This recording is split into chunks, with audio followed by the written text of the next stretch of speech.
So can you tell us a little bit about your work in this space in terms of circular and recycled procurement?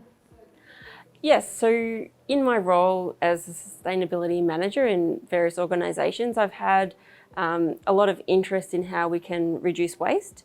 And as part of that, we've been looking at obviously how we avoid waste, but then also how we can reuse or recycle materials or use recycled content for applications to reduce the impact of our products. Can you talk us through an example where a circular outcome has been enabled through procurement?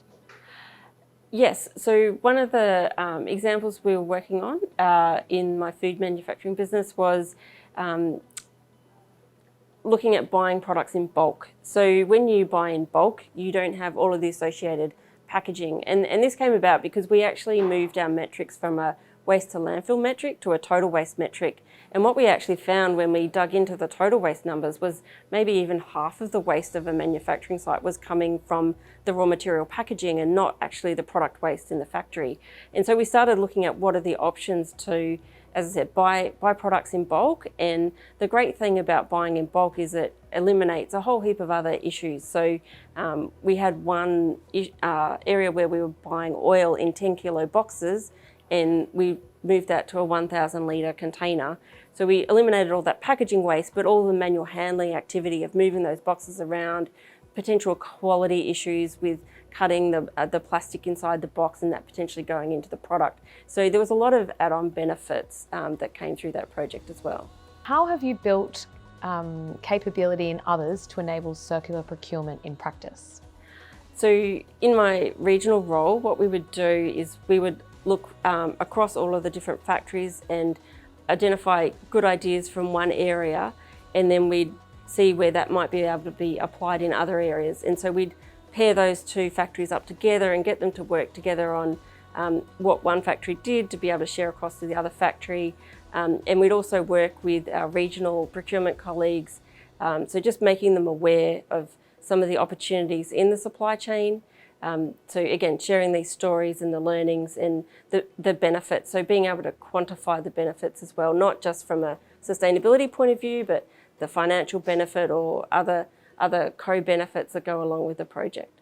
So what challenges have you come up against when working with procurers and suppliers? I went on a factory tour to one of our factories in Malaysia, and they had a great idea where the boxes that our tins came in, this was a biscuit product, and the biscuits went into a tin. So all those tins came to us ready-made in cardboard boxes, and you could only fit, maybe 10 tins in a box.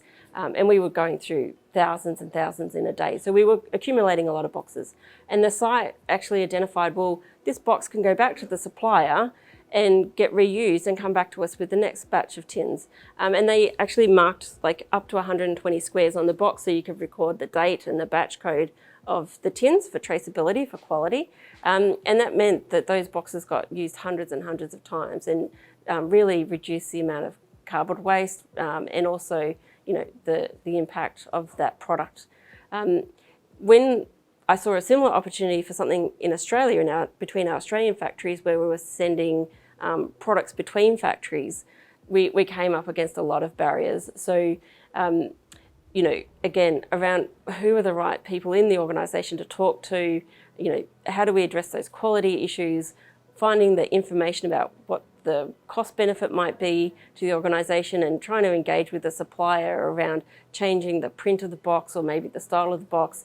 There was a lot of challenges there, and we really just weren't able to get much interest in this initiative at all, even though it would have, saved a huge amount of cardboard boxes over the life of the factory. So I think having those relationships and really building the relationships with your procurement people, your finance people, and then your suppliers to really try and get these good initiatives off the ground is very important. What advice do you have for someone taking their first steps towards circular procurement?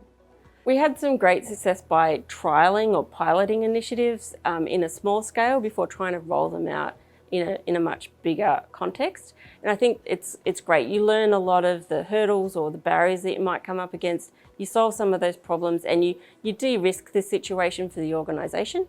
So what does success look like in this space from your perspective?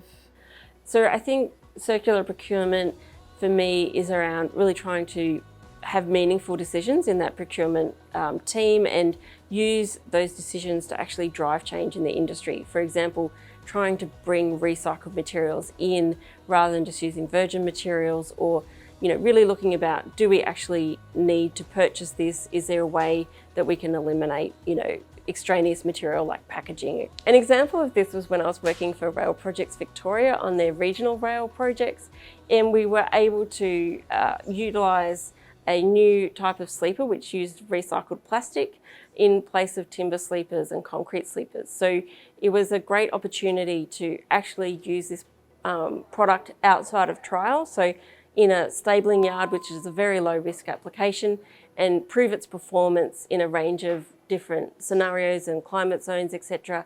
And then that information will feed back into the development of different sleepers for use in different applications, so being able to grow the market for that product.